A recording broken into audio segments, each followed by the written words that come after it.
Hello guys, welcome back to my channel Indian 365-এ আপনাদেরকে স্বাগত জানাচ্ছি। তো আজকে যেটা রেসিপি হলো, আমরা মটর পনির, পালক পনির অনেক খেয়েছি। তো আজকে আমি বানাবো পালক শাক দিয়ে মাছের ডিম। তো পালং শাক দিয়ে মাছের ডিম কিভাবে বানাই সেটাই দেখাবো। তো প্রথমেই নিয়ে নিয়েছি রুই মাছের ডিম। রুই মাছের ডিম খেতে কিন্তু খুবই ভালো লাগে আমার। তো আমি রুই মাছের ডিমটা দিয়েই বানাবো। তো প্রথমে এই ডিমটাকে ভালো করে ধুয়ে পরিষ্কার করে নেব। তো এখানে সামান্য নুন দিবে, সামান্য হলুদ গুঁড়ো, আর এখানে দেওয়া আছে পেঁয়াজ কুচি, লঙ্কা কুচি দিয়েছে, সামান্য জিরে গুঁড়া দিচ্ছে, লঙ্কার গুঁড়ো, আর সামান্য এখানে গরম মশলা দিচ্ছে, যাতে ডিমে একটা মাছের ডিমে একটা স্মেল থাকে, ওইটা না। সামান্য ময়দা দিয়ে দেবে। তো এইগুলোকে এখন একসঙ্গে মেখে নেব। তো আমি মাছের ডিমে রেসিপিটা বানানোর জন্য 3টে পেঁয়াজ নিয়েছি, সামান্য আদা, একটা রসুন আর কাঁচা লঙ্কা 4-5টা নিয়েছি। বেশি মশলা দেওয়া যাবে না, তো সামান্য এই কয়টাই মশলা নিয়েছি। কড়াইটা বসিয়ে নিয়েছি, এখানে তেলও দেওয়া হয়ে গেছে। এখন এই মাছের ডিমগুলো ভেজে নেব।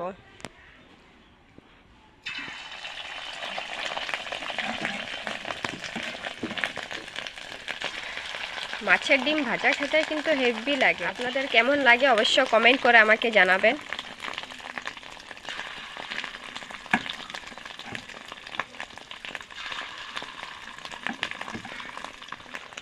তো মাছের ডিমগুলো এক সাইড পুরো ভাজা হয়ে গেছে, এখন ধীরে ধীরে আরেক সাইড উল্টে দিচ্ছি।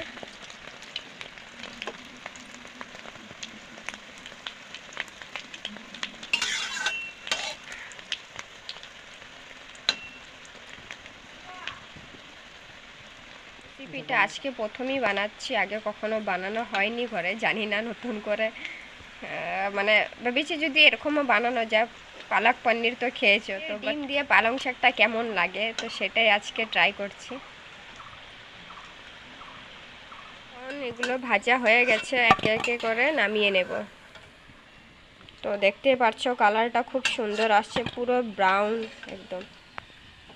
তো বড়াগুলো ভাজা হয়ে গেছে, এখন পালং শাকগুলো ভালো করে ধুয়ে নেব। ধুয়ে তারপরে কুচি কুচি করে কেটে সামান্য নুন দিয়ে বয়েল করে নেব। পালং শাকটাকে বয়েল করে নিয়েছে,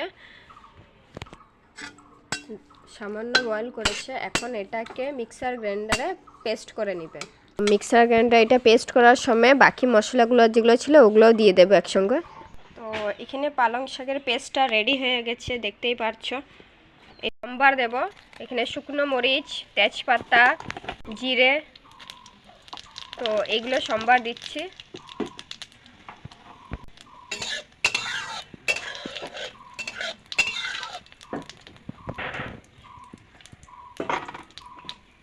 তো সামান্য গরম মশলা আগেই সম্বারে দিয়ে দিচ্ছি,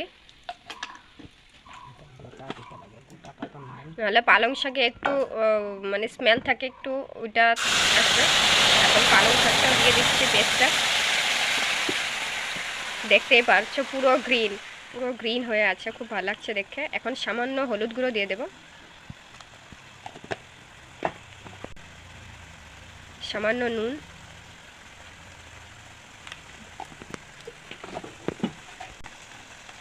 সামান্য চিনি দিয়ে দিচ্ছি। চিনিটা দিলে কালারটাও খুব সুন্দর আছে, আর টেস্টটা যেটা লবণের টেস্ট যেটা থাকে ওটা টেস্টটা খুব ভালো। তার জন্য রান্নার মধ্যে সামান্য চিনি দেওয়াটা খুবই মানে সবাই পছন্দ করে না, তো বাট আমাদের ভালো লাগে, তার জন্য চিনিটা দেওয়া হয়। এখন দেখতে পাচ্ছ পুরো এত বেশি উতলানি উঠছে, মানে কি বাবলস উঠছে। তো কি করব, গ্যাসটাকে কমিয়ে দেব ধীরে করে।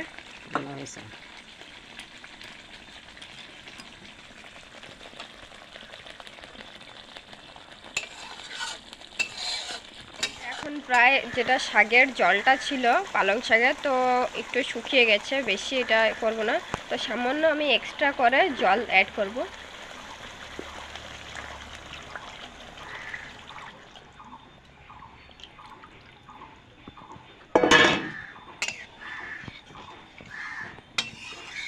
এখানে আমি একটু ঝাল খেতে ভালোবাসি, তার জন্য এক্সট্রা আরও 2টো কাঁচা লঙ্কা অ্যাড করেছি। তো এখানে আরেকটু সামান্য জাল উঠবে, তারপর জাল উঠার পরে তারপরে ভেজে রাখা মাছের ডিমগুলো এটার মধ্যে দিয়ে দেব। এখন দেখতেই পাচ্ছ পুরো ভালো করে জাল উঠে গেছে। এখন একে একে বড়াগুলো দিয়ে দেব।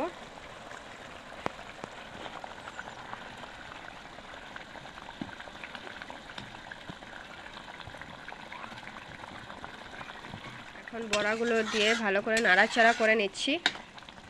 বড়াগুলোতে এখন পুরো যেটা জল আছে জলগুলো টেনে নিবে আর বড়াগুলো একটু ফুলে যাবে।